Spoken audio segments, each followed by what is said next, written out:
Hello दोस्तों, आप सभी का बहुत बहुत स्वागत है आपके अपने यूट्यूब चैनल पे। अभी के इस वीडियो में हम लोग बात कर रहे हैं कि जैसा कि आप सभी को पता ही है कि कल हेड टीचर या हेड मास्टर का रिजल्ट आ चुका है। और हेड टीचर बनने या फिर जो है विशिष्ट शिक्षक बनने, क्योंकि यहाँ पे अगर बात करेगा हेड टीचर की या हेड मास्टर की, तो उसमें नियोजित शिक्षक जो है वो उनकी संख्या ही है। और उनके पास दो ऑप्शन है, एक है कि उनको हेड टीचर बनना चाहिए जो कि अभी बीपीएससी के द्वारा कल उसका रिजल्ट जारी किया गया है। वहीं दूसरा उनके पास ऑप्शन है कि वो उनको जो है विशिष्ट शिक्षक बनना चाहिए, क्योंकि उसमें से सक्षमता पास शिक्षक भी हैं। तो यहाँ पर उन दोनों के लिए यहाँ पे काफ़ी ज़्यादा चुनौती है, जिसमें उनके पास कन्फ्यूजन भी है कि हेड टीचर बना जाए कि विशिष्ट शिक्षक बना जाए। हेड टीचर में अधिक सुविधा या विशिष्ट शिक्षक में अधिक सुविधा, और साथ ही साथ वेतन किसका अधिक मिलेगा, ये सभी कुछ हम लोग जो है वेतन किस में जो है अधिक होगा, हेड टीचर का या विशिष्ट शिक्षक का, हम लोग सारा कुछ तुलना करने वाले हैं।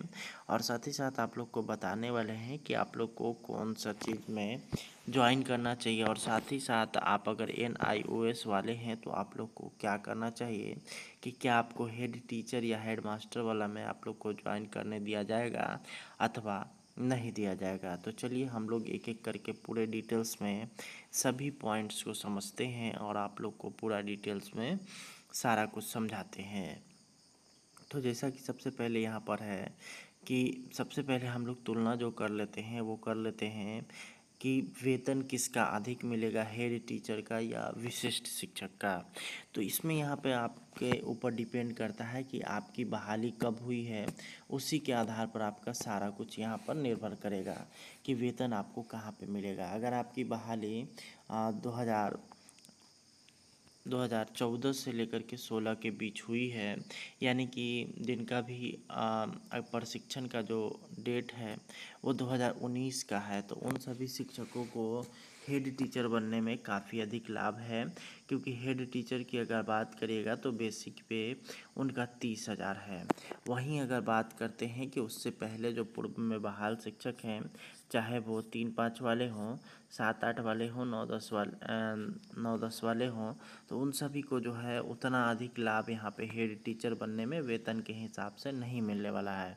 और वहीं अगर बात करेगा 3-5 वाले को, तो उनको बिल्कुल ही लाभ जो होगा वो बहुत ही कम मिलेगा, क्योंकि उनका जो बेसिक पे है वो 30,000 से अधिक है।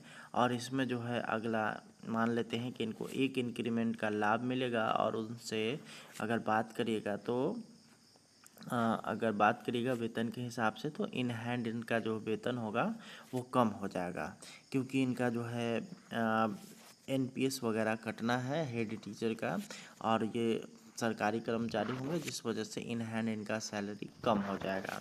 अब यहाँ पे बात करते हैं कि हेड टीचर में अधिक सुविधा है या विशिष्ट शिक्षक में, या फिर जो है नियोजित रहने में। तो यहाँ पर आप लोग के लिए कई सारी चीज़ें हैं, जिसमें यहाँ पर हेड टीचर की बात करिएगा या फिर जो है विशिष्ट शिक्षक की बात करिएगा, तो दोनों का अगर देखिएगा तो दोनों ही सरकारी कर्मचारी हैं। और दोनों ही में अगर आप ज्वाइन करते हैं तो आपको वेतन संरक्षण का लाभ मिलेगा, यानी कि किसी भी हाल में आपको जो है वेतन कम नहीं होने वाला है। आप अभी जो नियोजित शिक्षक में आपको जितना वेतन मिल रहा है उससे अधिक ही वेतन मिलेगा। बेशक ये हो सकता है कि आप लोग के जो है इन हैंड सैलरी में कमी आ जाए, क्योंकि आपका जो है NPS वगैरह जो है यहाँ पे कटने वाला है, जिस कारण से आपकी इन हैंड सैलरी में कमी हो सकती है।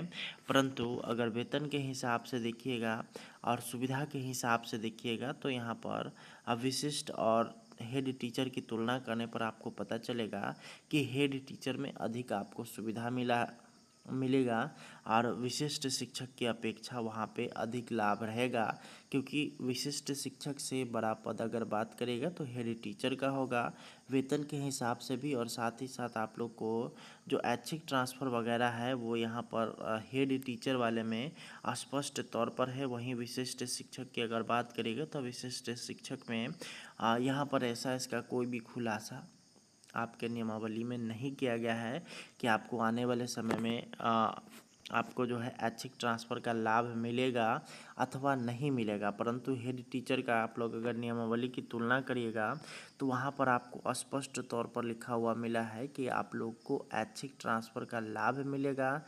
महिला शिक्षिकाओं को 3 बार, और वहीं अगर पुरुष शिक्षकों की बात करिएगा तो उनको लाइफ टाइम में 2 बार ऐच्छिक ट्रांसफ़र का लाभ मिलने वाला है। अब रही बात जिम्मेवारी की, तो यहाँ पे जिम्मेदारी में अगर देखिएगा तो यहाँ पर हेड टीचर बनिएगा तो आपके ऊपर पूरा का पूरा स्कूल डिपेंडेंट रहेगा और आपका जो है आपके ऊपर पूरे स्कूल की जिम्मेवारी होगी। वहीं अगर बात करिएगा विशिष्ट शिक्षक में, अगर आप जो है विद्यालय ज्वाइन करते हैं तो ऐसी स्थिति में सिर्फ और सिर्फ आपको शैक्षणिक क्रियाकलाप में ही भाग लेना होगा। आपको सिर्फ पढ़ाई लिखाई से ही मतलब रखना होगा। परंतु आप अगर हेड टीचर में ज्वाइन करिएगा तो कई सारी चीज़ें उसमें सम्मिलित होगी। स्कूल की रिपोर्टिंग से लेकर के सारा का सारा चीज़ जो है आप लोग को देखना पड़ेगा और आप लोग को जो है पूरी की पूरी जिम्मेवारी को अपने ऊपर संभाल करके चलना होगा।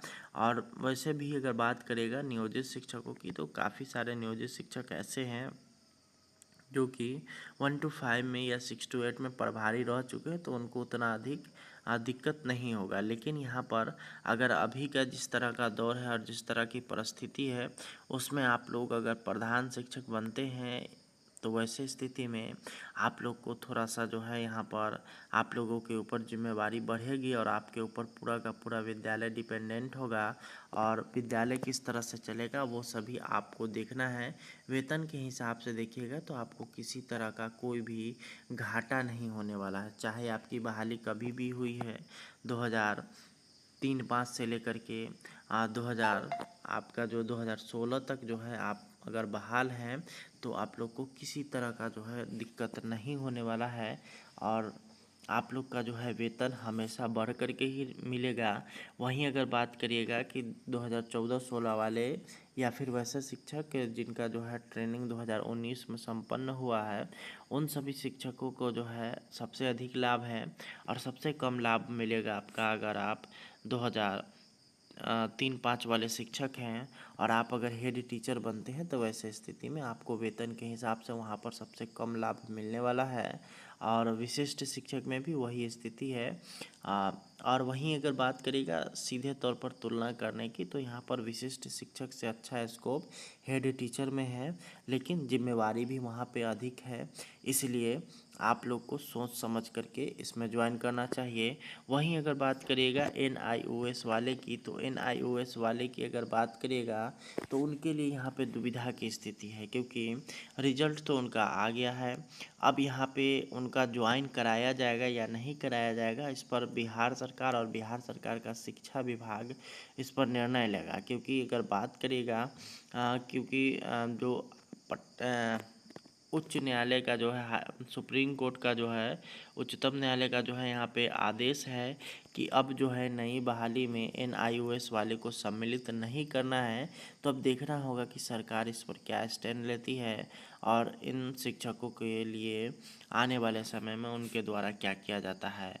फिलहाल इस वीडियो में इतना ही, और डिटेल्स में इस को समझने के लिए आप लोग चैनल को सब्सक्राइब कर लीजिए। मैं आप लोग को डिटेल्स में फिर से एक वीडियो बना करके दूंगा जिसमें सारा कुछ आप लोग को समझाऊंगा कि कौन कौन सी सुविधाएं आप लोग को मिलेगी दोनों में ही, विशिष्ट में और हेड टीचर में। उसके बाद आप खुद ही निर्णय कर लेंगे कि आपको कहाँ ज्वाइन करना चाहिए।